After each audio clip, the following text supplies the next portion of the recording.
Welcome to today's Explainer. So, today we're going to uncover the invisible rules that completely govern our physical world.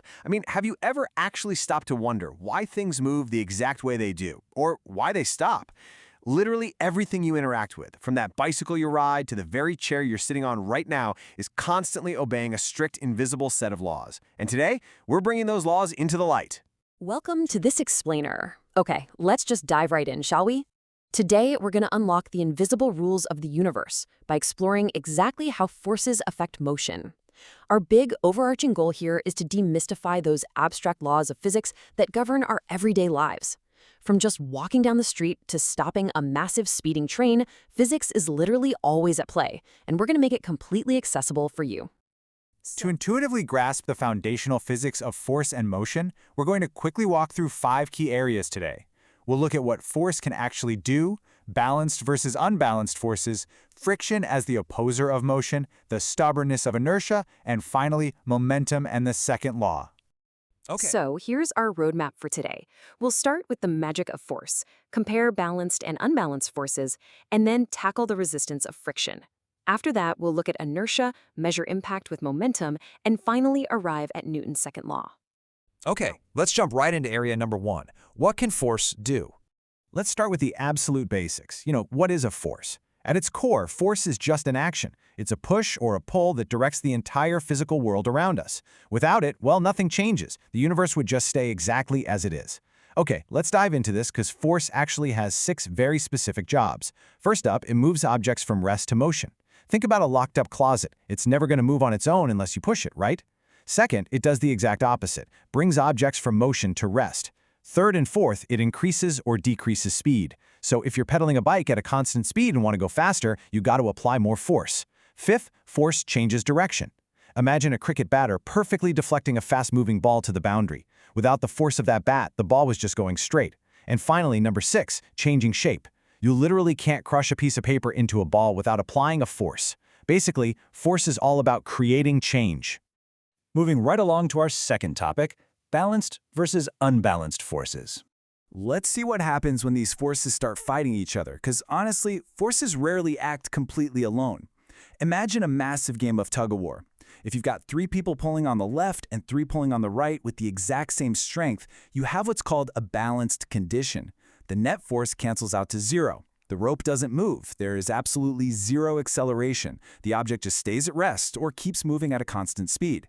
But if that right side suddenly pulls a bit harder, boom, you enter an unbalanced condition.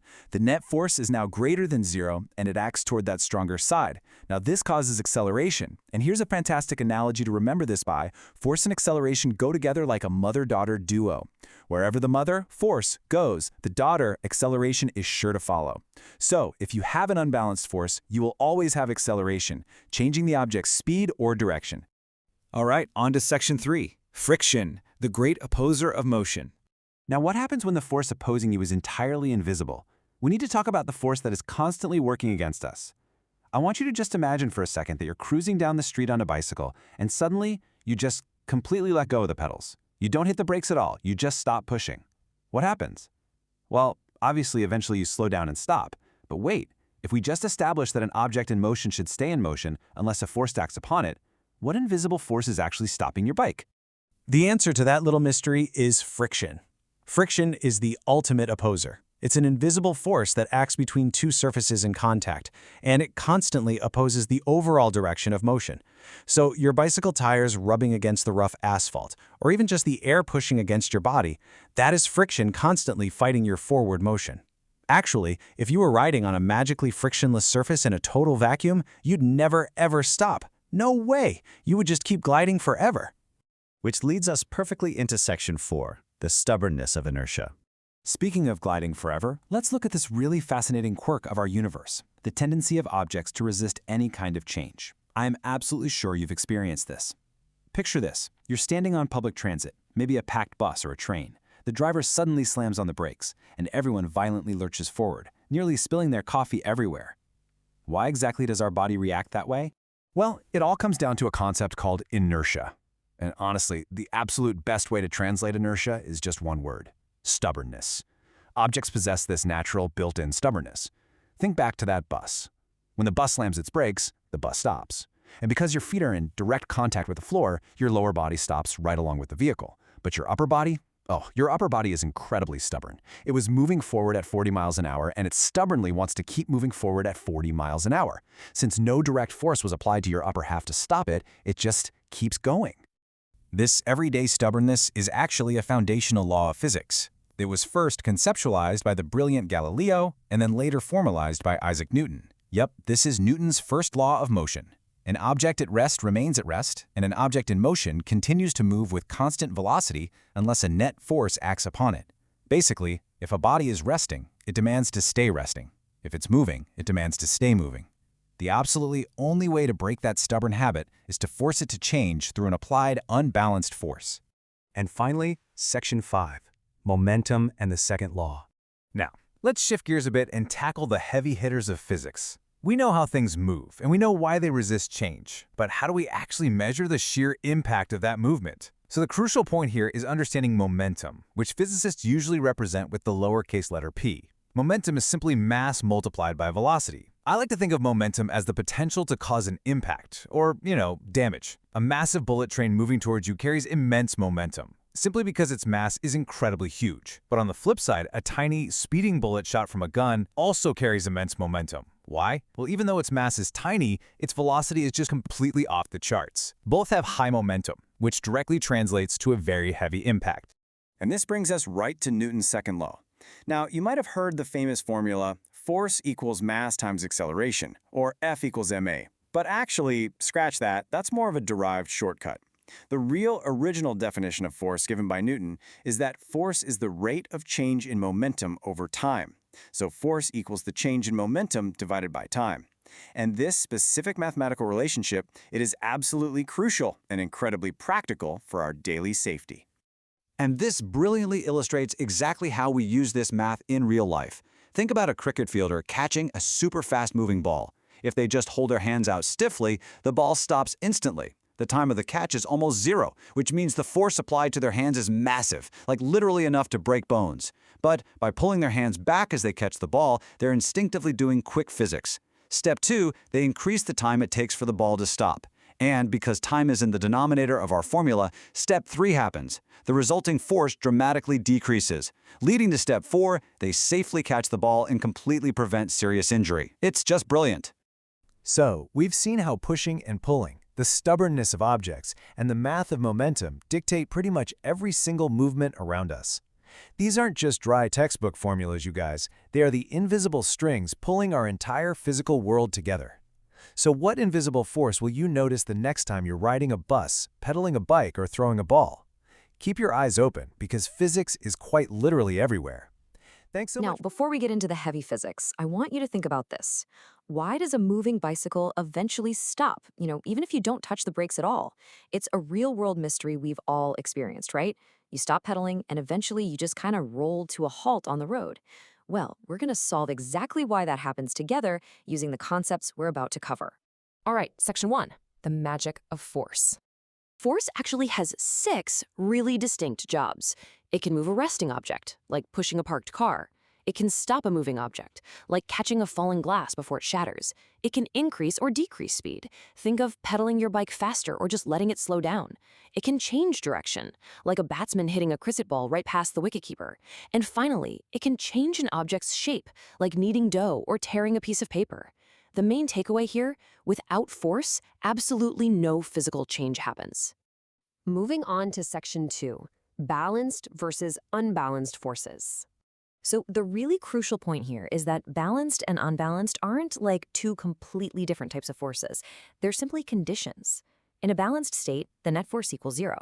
It's exactly like a perfectly tied tug-of-war, where both teams pull with the exact same strength. The rope goes nowhere, the state of rest remains constant. But in an unbalanced state, the net force is not 0. If a stronger team yanks the weaker team over, that imbalance is what actually creates acceleration or a change in motion. Section 3. The resistance of friction. Friction is this invisible force acting between 2 contact surfaces, and it constantly opposes motion. It's literally the reason you can't just easily shove a heavy double bed across your bedroom floor. Based on the experiments in our source material, if you slide coins on smooth, laminated wood, they travel pretty far. But on rough, unpolished wood, they stop fast. Basically, the rougher the surface, the higher the friction fighting against your movement. But consider this, and it's a fascinating question, really. Does friction only exist on solid ground, or do water and air push back too? Well, they absolutely push back. This is known as fluid friction. It's precisely why high-speed Formula One cars have those sleek aerodynamic shapes. They literally have to slice through the massive resistance, the friction, of the air to maintain their incredible speeds without being slowed down. Section 4. Inertia, the stubborn state. Inertia is basically matter's built-in stubbornness. In Hindi, they refer to this concept as zid. It's an object's absolute refusal to change its current state, whether it's resting or moving.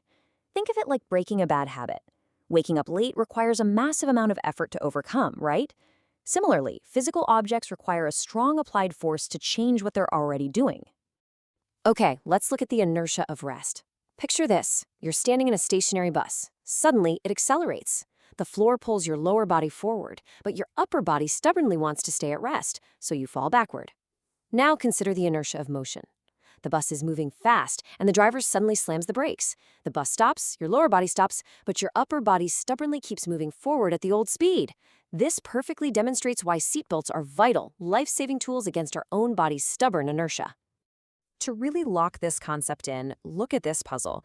Why doesn't a ceiling fan stop immediately when you flip off the switch? I mean, the electricity is cut, so the pushing force is gone. The answer? Inertia of motion. The fan's stubbornness just wants to keep spinning. It only eventually stops because air friction continuously pushes back against the blades, finally forcing that stubborn motion to end. Section 5. Momentum, measuring the impact. Momentum, which we represent with the letter P, equals mass times velocity. Now, don't let the math scare you off here. Think of momentum simply as measuring, well, actually, think of it as the potential for impact. Or, in Hindi, chot lagna, how much damage it's going to do if it hits you. It represents the visceral reality behind moving objects. Let's compare some extremes to see how this works in real life. A freight train moving slowly has a high impact, not because of its speed, but because its mass is just so massive. A fired bullet, on the other hand, has a very low mass, but its velocity is terrifyingly high, so it also has a huge impact. But what if you combine them? Like a bullet train with very high mass and very high velocity. You get maximum momentum, maximum impact. Either extreme mass or extreme speed creates dangerous momentum. And finally, Section 6, Newton's second law. Isaac Newton famously stated, "The rate of change of momentum is directly proportional to the applied unbalanced force." Okay, I know.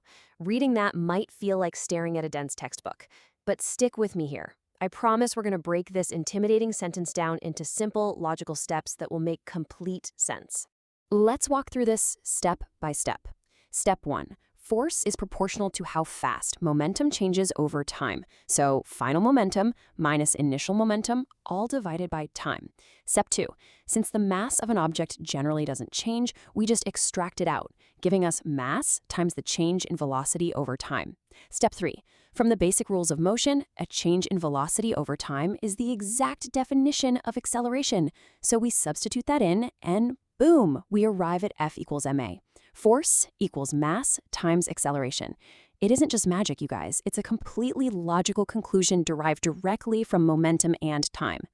Just to put a real-world label on this, we measure force in newtons, named after the man himself. Briefly defined, 1 newton is exactly the amount of force required to take a 1 kilogram mass and accelerate it by 1 meter per second squared. That just gives us a clear understanding of what a newton actually represents in our physical world. Let's conclude this explainer by dropping one final provocative puzzle to prove your new knowledge.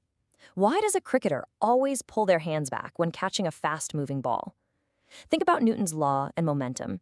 Force is the change in momentum divided by time. By pulling their hands backward, the cricketer actively increases the time it takes for the ball to stop. Because time is in the denominator of our equation, increasing it dramatically reduces the force of the impact on their hands. Less force equals less pain. You now possess a real-world mastery of Newton's law. So the next time you drop your phone or brake hard at a stoplight, ask yourself, how are these invisible rules working around you? Thanks for joining me on this explainer. Keep exploring and stay curious. Thanks so much for joining me on this explainer, and keep learning.